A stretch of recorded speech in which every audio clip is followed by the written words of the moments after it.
Thank you.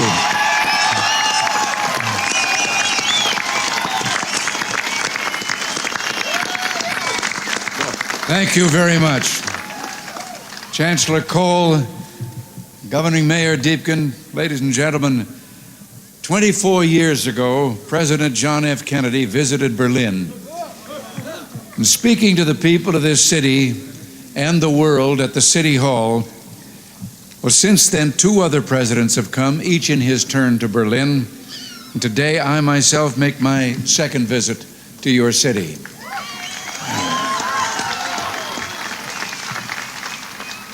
We come to Berlin, we American presidents, because it's our duty to speak in this place of freedom. But I must confess, we're drawn here by other things as well, by the feeling of history in this city, more than 500 years older than our own nation, by the beauty of the Grunwald and the Tiergarten, most of all, by your courage and determination.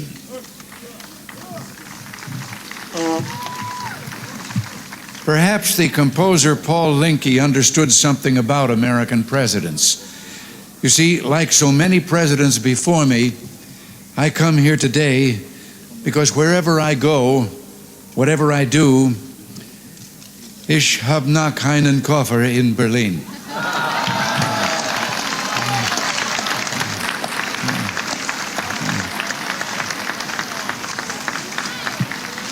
Our gathering today is being broadcast throughout Western Europe and North America. I understand that it is being seen and heard as well in the East. To those listening throughout Eastern Europe, I extend my warmest greetings and the goodwill of the American people. To those listening in East Berlin, a special word. Although I cannot be with you, I address my remarks to you just as surely as to those standing here before me. For I join you as I join your fellow countrymen in the West in this firm, this unalterable belief, es gibt nur ein Berlin.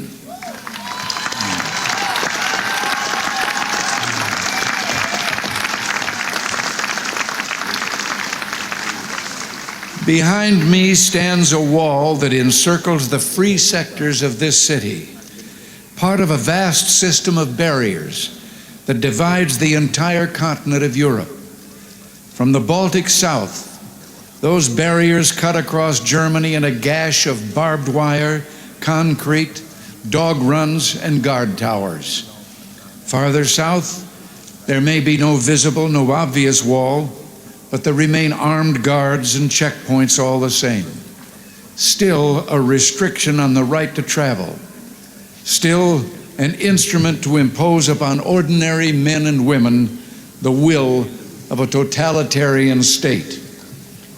Yet it is here in Berlin where the wall emerges most clearly. Here, cutting across your city, where the news photo and the television screen have imprinted this brutal division of a continent upon the mind of the world. Standing before the Brandenburg Gate, every man is a German, separated from his fellow men.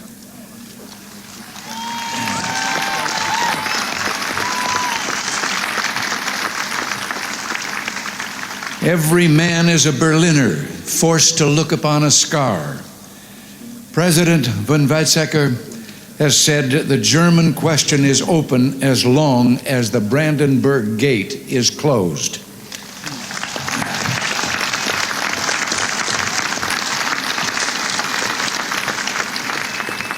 But today I say, as long as this gate is closed, as long as this scar of a wall is permitted to stand, it is not the German question alone that remains open, but the question of freedom for all mankind.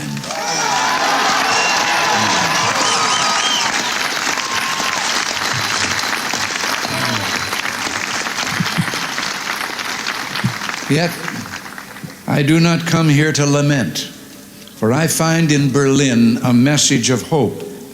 Even in the shadow of this wall, a message of triumph. In this season of spring in 1945, the people of Berlin emerged from their air raid shelters to find devastation.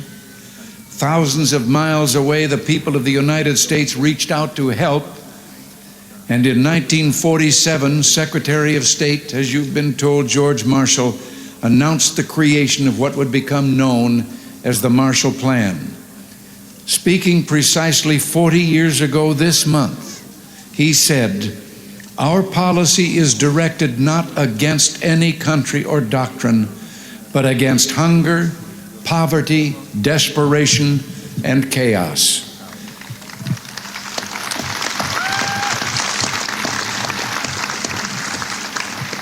In the Reichstag a few moments ago, I saw a display commemorating this 40th anniversary of the Marshall Plan.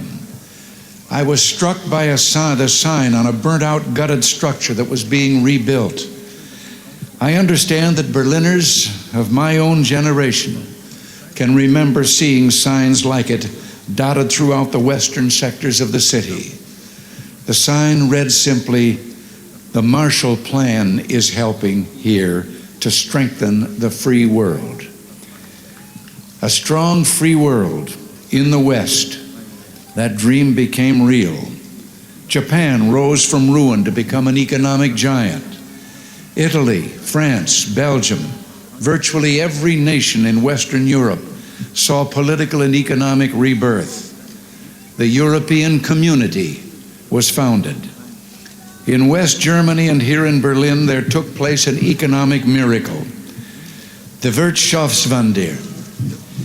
Adenauer, Erhard, Reuter, and other leaders understood the practical importance of liberty, that just as truth can flourish only when the journalist is given freedom of speech, so prosperity can come about only when the farmer and businessmen enjoy economic freedom.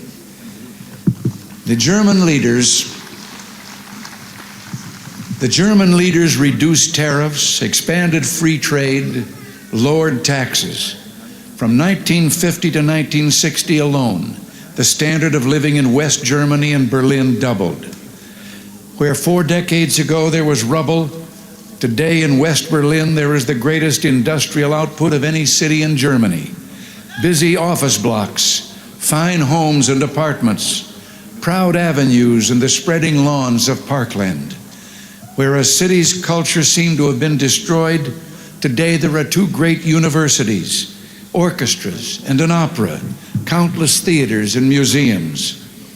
Where there was want, today there's abundance, food, clothing, automobiles, the wonderful goods of the Kudamm.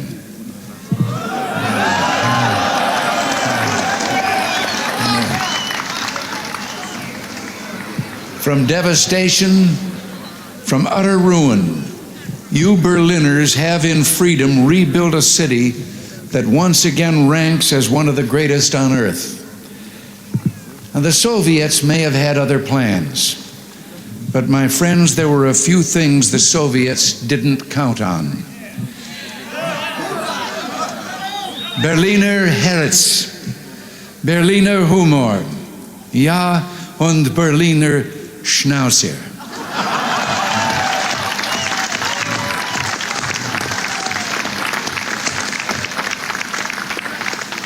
In the 1950s, Khrushchev predicted, "We will bury you." But in the West today, we see a free world that has achieved a level of prosperity and well-being unprecedented in all human history. In the communist world, we see failure, technological backwardness, declining standards of health, even want of the most basic kind, too little food. Even today, the Soviet Union still cannot feed itself. After these 4 decades, then, there stands before the entire world one great and inescapable conclusion. Freedom leads to prosperity. Freedom replaces the ancient hatreds among nations with comity and peace. Freedom is the victor.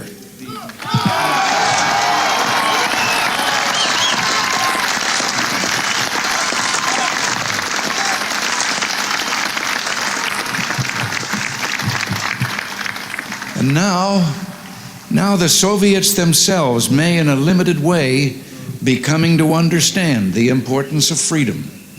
We hear much from Moscow about a new policy of reform and openness. Some political prisoners have been released.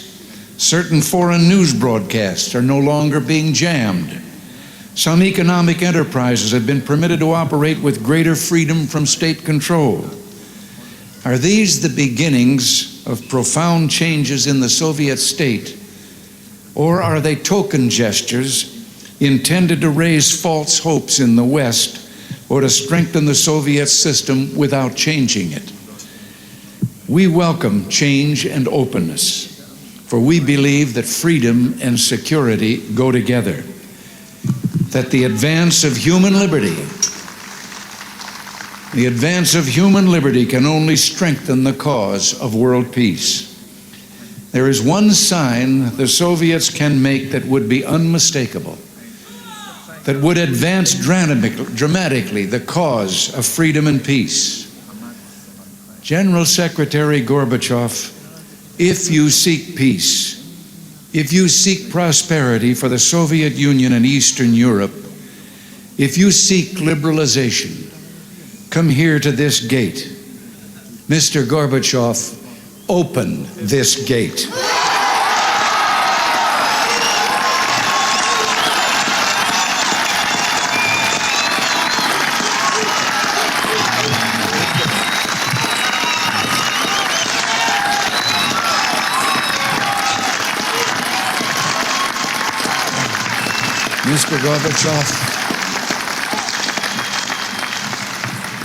Mr. Gorbachev, tear down this wall.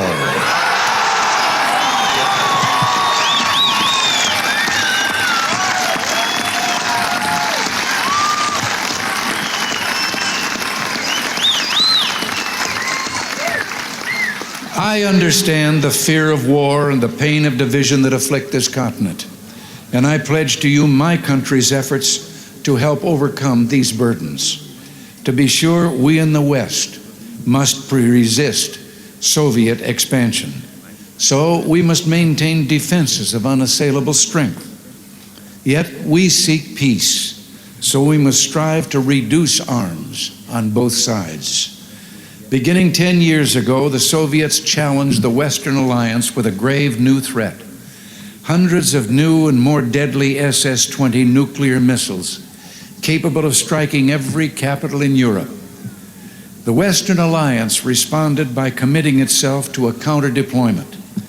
Unless the Soviets agreed to negotiate a better solution, namely the elimination of such weapons on both sides, for many months, the Soviets refused to bargain in earnestness.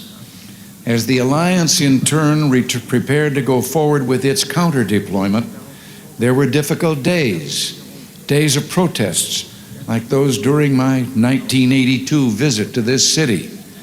And the Soviets later walked away from the table. But through it all, the alliance held firm. And I invite those who protested then, I invite those who protest today to mark this fact. Because we remain strong, the Soviets came back to the table.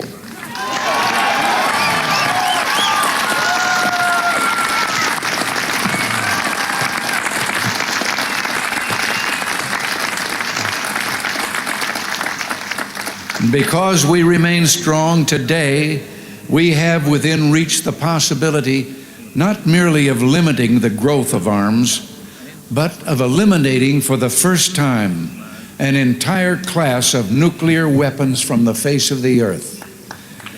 As I speak, NATO ministers are meeting in Iceland to review the progress of our proposals for eliminating these weapons.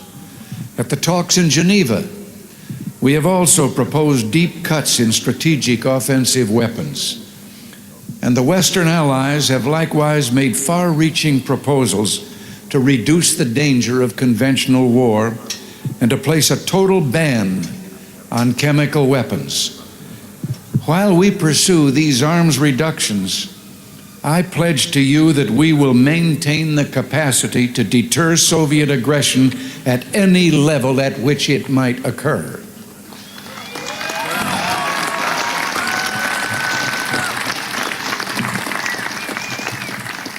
And in cooperation with many of our allies, the United States is pursuing the Strategic Defense Initiative, research to base deterrence not on the threat of offensive retaliation, but on defenses that truly defend, on systems, in short, that will not target populations, but shield them. By these means, we seek to increase the safety of Europe and all the world. But we must remember a crucial fact. East and West do not mistrust each other because we're armed. We're armed because we mistrust each other.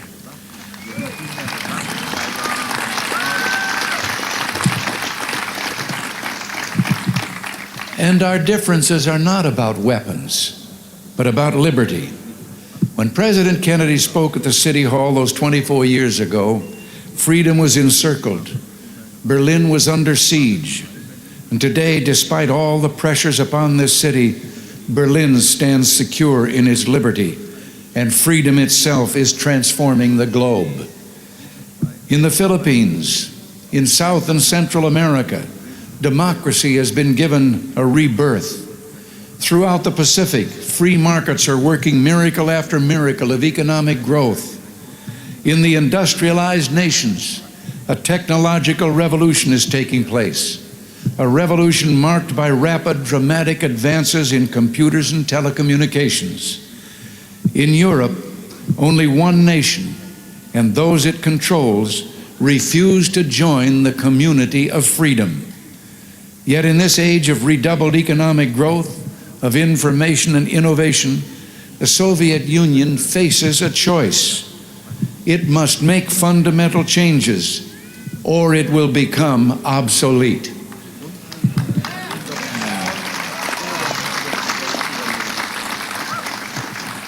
Today, thus represents a moment of hope. We in the West stand ready to cooperate with the East to promote true openness, to break down barriers that separate people, to create a safer, freer world. And surely there is no better place than Berlin, the meeting place of East and West, to make a start.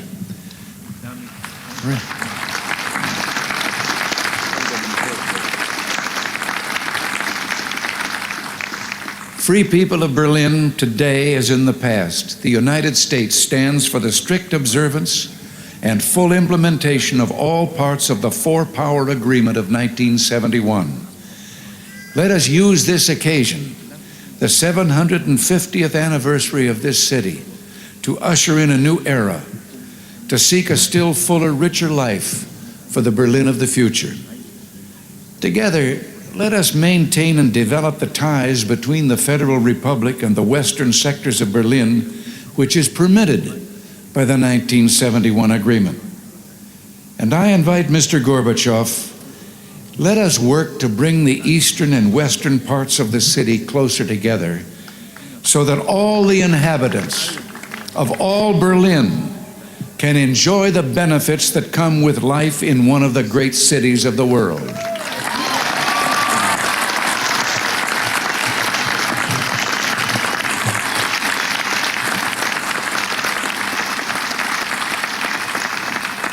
To open Berlin still further to all Europe, East and West, let us expand the vital air access to this city, finding ways of making commercial air service to Berlin more convenient, more comfortable, and more economical. We look to the day when West Berlin can become one of the chief aviation hubs in all Central Europe. With our French and British partners, the United States is prepared to help bring international meetings to Berlin. It would be only fitting for Berlin to serve as the site of United Nations meetings, or world conferences on human rights and arms control, or other issues that call for international cooperation.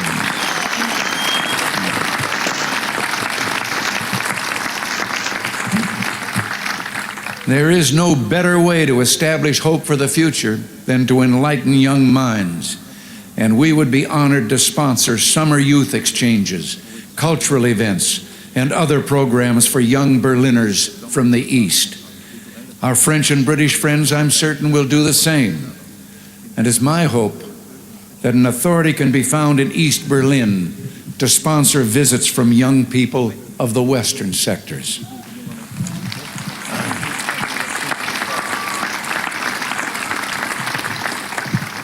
One final proposal, one close to my heart. Sport represents a source of enjoyment and ennoblement. And you may have noted that the Republic of Korea, South Korea, has offered to permit certain events of the 1988 Olympics to take place in the North. International sports competitions of all kinds could take place in both parts of this city. And what better way to demonstrate to the world the openness of this city than to offer in some future year to hold the Olympic Games here in Berlin, East and West.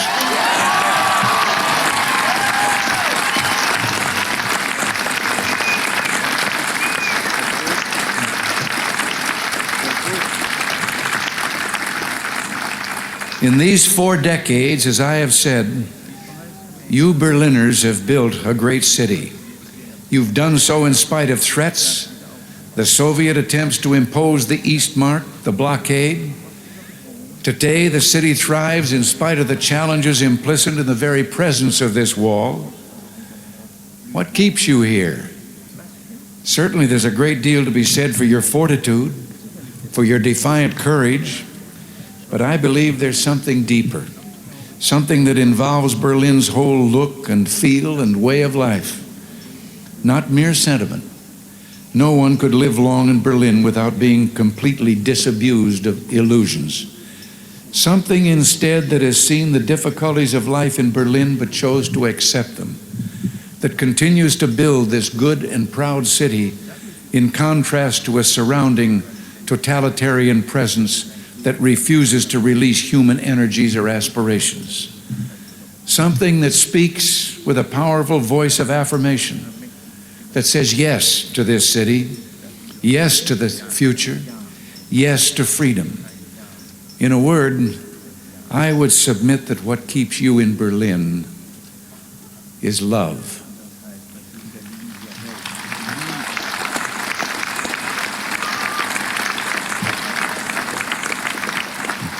Love, both profound and abiding. Perhaps this gets to the root of the matter, to the most fundamental distinction of all between East and West. The totalitarian world produces backwardness because it does such violence to the spirit, thwarting the human impulse to create, to enjoy, to worship. The totalitarian world finds even symbols of love and of worship an affront.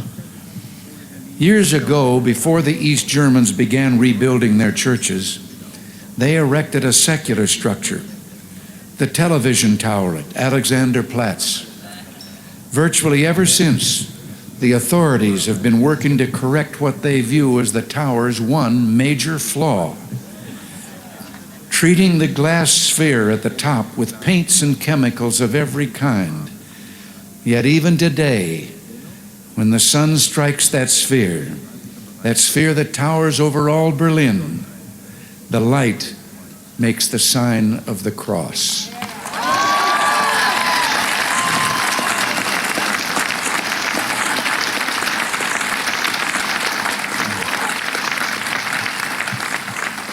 There in Berlin, like the city itself, symbols of love, symbols of worship cannot be suppressed.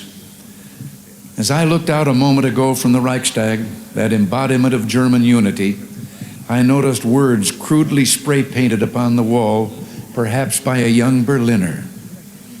Quote, "This wall will fall, beliefs become reality."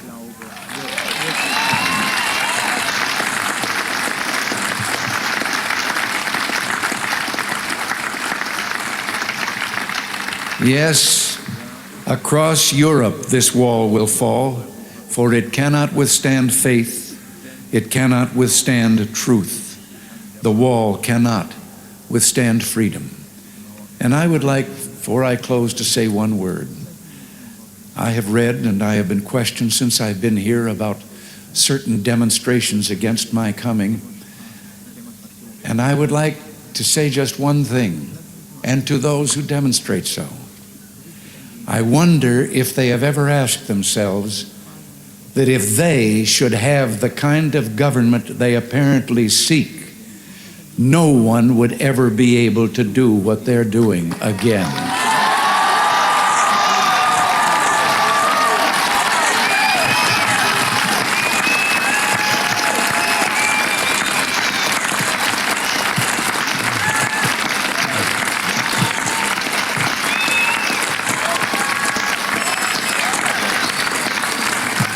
Thank you, and God bless you all. Thank you.